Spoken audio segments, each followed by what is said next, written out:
Pada masa Renaissance, matematika mengalami kebangkitan besar di Eropa. Setelah sekian lama ilmu pengetahuan berada di bawah dominasi tradisi abad pertengahan, para ilmuwan mulai kembali menggali pemikiran Yunani dan Arab.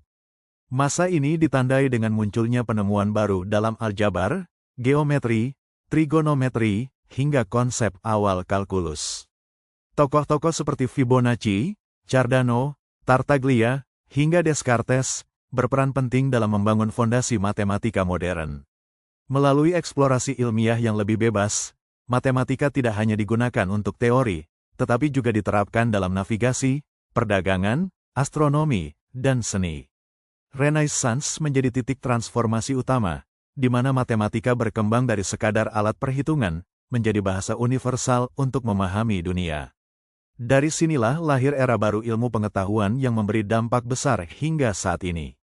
Pada pertemuan ini, kita akan mempelajari bagaimana Renaissance menjadi titik penting dalam kebangkitan ilmu matematika. Pertama, mahasiswa diharapkan memahami konteks sejarah serta budaya yang berkembang pada masa Renaissance, karena kondisi sosial dan intelektual saat itu sangat mempengaruhi perkembangan matematika. Selanjutnya, kita akan mengidentifikasi tokoh-tokoh matematika penting, beserta kontribusinya terhadap teori dan metode baru. Kita juga akan menjelaskan bagaimana transformasi metode matematika terjadi, dari pendekatan klasik menuju pemikiran modern. Selain itu, mahasiswa akan menganalisis peran lembaga ilmiah, universitas, dan teknologi baru dalam mempercepat penyebaran pengetahuan. Pada akhirnya, mahasiswa mampu menilai dampak Renaissance terhadap lahirnya revolusi ilmiah, yang menjadi dasar perkembangan sains dan matematika di era modern.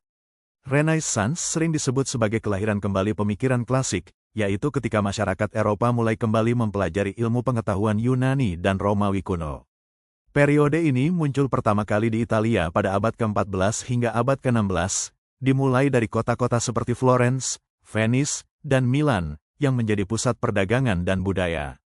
Salah satu faktor penting yang mempengaruhi kebangkitan ini adalah jatuhnya Konstantinopel, yang menyebabkan banyak ilmuwan dan naskah klasik berpindah ke Eropa Barat. Pada saat yang sama, eksplorasi geografis dan pertumbuhan ekonomi menciptakan kebutuhan akan ilmu navigasi, perhitungan, dan teknologi baru. Akhirnya, terjadi perubahan cara pandang terhadap manusia dan ilmu pengetahuan.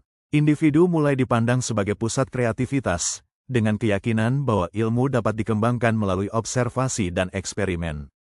Inilah landasan munculnya pemikiran modern. Kemajuan ilmu pada masa Renaissance didorong oleh beberapa faktor utama. Pertama, gerakan humanisme yang menekankan rasionalitas dan nalar, sehingga mendorong manusia berpikir lebih bebas dan kritis. Kedua, revolusi seni dan budaya melahirkan konsep perspektif ruang dan geometri yang kemudian mempengaruhi perkembangan matematika.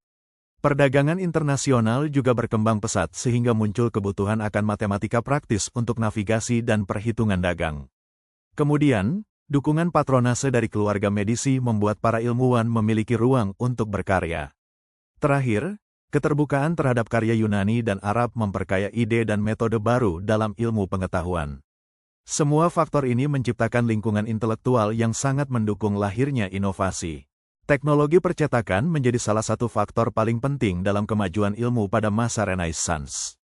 Pada tahun 1450, Johannes Gutenberg menemukan mesin cetak yang memungkinkan produksi buku dilakukan secara cepat dan massal. Sebelumnya, manuskrip matematika ditulis dengan tangan sehingga penyebarannya sangat terbatas. Dengan mesin cetak, ide dan pengetahuan matematika dapat disebarkan ke berbagai wilayah Eropa dalam waktu singkat. Melalui percetakan, simbol-simbol matematika mulai distandarisasi sehingga memudahkan komunikasi ilmiah antar ilmuwan. Buku matematika tidak hanya menjadi sumber belajar, tetapi juga komoditas ilmiah yang dapat diakses oleh lebih banyak orang. Akhirnya, transfer pengetahuan menjadi lebih demokratis, tidak hanya milik kalangan bangsawan atau gereja, tetapi juga dapat dipelajari oleh para pelajar, akademisi, dan masyarakat luas. Teknologi percetakan membuka era baru penyebaran ilmu pengetahuan. Pada periode perkembangan matematika modern, terdapat beberapa tokoh penting yang memberikan kontribusi besar. Girolamo Cardano menulis buku Ars Magna dan mengembangkan metode penyelesaian persamaan kubik. Karyanya dilanjutkan oleh Niccolò Tartaglia, yang juga memberikan solusi penting untuk persamaan kubik. Selanjutnya, Francois Viette memperkenalkan aljabar simbolik awal, yang memungkinkan penggunaan huruf dalam persamaan matematika. René Descartes mengembangkan geometri analitik, yang menghubungkan aljabar dengan geometri. Kemudian, Johannes Kepler melalui hukum gerak planet menunjukkan pentingnya teknik matematika baru dalam memahami alam semesta. Pada akhir periode, Isaac Newton menyempurnakan perkembangan ini dengan penemuan kalkulus, yang menjadi dasar penting dalam ilmu pengetahuan modern. Transformasi metode matematika terjadi secara bertahap dan membawa perubahan besar dalam cara berpikir manusia. Pada awalnya, matematika banyak disampaikan secara retorik, kemudian berkembang menjadi aljabar simbolik yang lebih ringkas dan sistematis. Geometri juga mengalami perubahan penting, dari geometri murni yang bersifat visual menjadi geometri analitik yang menggabungkan aljabar dengan gambar. Pada masa ini pula mulai terbentuk konsep awal kalkulus, seperti limit, gerak, dan luas. Selain itu, mulai digunakan simbol-simbol standar seperti X, Y, dan tanda operasi matematika, yang memudahkan komunikasi ilmiah. Seiring perkembangan tersebut, tingkat abstraksi dalam matematika semakin meningkat, sehingga membuka jalan bagi perkembangan ilmu pengetahuan modern. Lahirnya lembaga ilmiah dan akademi menandai perubahan besar dalam dunia pengetahuan. Munculnya institusi seperti Royal Society dan Academia dei Linnei menjadi tonggak penting dalam pengembangan ilmu pengetahuan secara terorganisir. Pada masa ini, terjadi pemisahan antara pendidikan berbasis gereja atau scholastic church-based schools dengan pendekatan ilmiah yang lebih modern. Penelitian mulai dilakukan dengan cara yang lebih sistematis, terstruktur, dan berbasis metode ilmiah.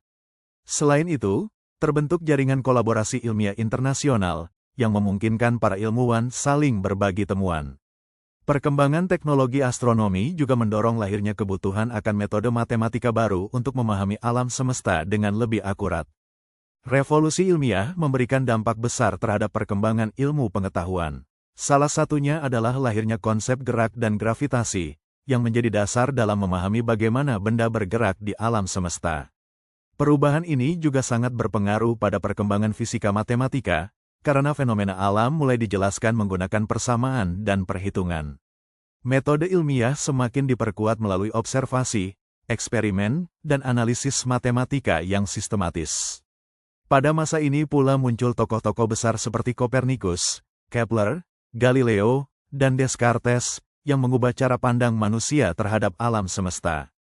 Sejak saat itu, matematika menjadi bahasa utama dalam sains, tidak hanya sebagai alat hitung, tetapi sebagai cara utama dalam menjelaskan hukum-hukum alam. Renaissance menandai sebuah transisi besar dan fundamental dalam sejarah matematika. Pada masa ini terjadi perubahan paradigma dari cara berpikir klasik menuju cara berpikir modern, yang lebih sistematis dan berbasis bukti. Perkembangan matematika tidak terjadi secara terpisah, melainkan melalui interaksi lintas budaya, mulai dari pemikiran Yunani, kontribusi ilmuwan Arab, hingga pengembangan lebih lanjut di Eropa. Hal ini memperkaya konsep dan metode dalam matematika. Selain itu, ditemukannya teknologi mesin cetak mempercepat penyebaran ilmu pengetahuan ke berbagai penjuru dunia. Pada akhirnya, matematika berkembang menjadi fondasi utama revolusi ilmiah, yang mendorong kemajuan besar dalam sains dan teknologi hingga saat ini. Terima kasih atas perhatian dan partisipasi Anda dalam mengikuti mata kuliah ini. Semoga seluruh materi yang telah dipelajari dapat menambah wawasan, memperluas cara berpikir, dan memperkuat pemahaman Anda tentang pentingnya matematika dalam perkembangan ilmu pengetahuan. Ingatlah, belajar bukan tentang siapa yang paling cepat memahami, tetapi siapa yang paling konsisten untuk terus mencoba. Teruslah belajar, teruslah bertanya, dan jangan pernah takut salah. Karena dari kesalahan, kita tumbuh, dan dari proses, kita menjadi lebih kuat. Tetap semangat, dan jadilah generasi yang berpikir kritis, kreatif, dan berdaya saing. Terima kasih.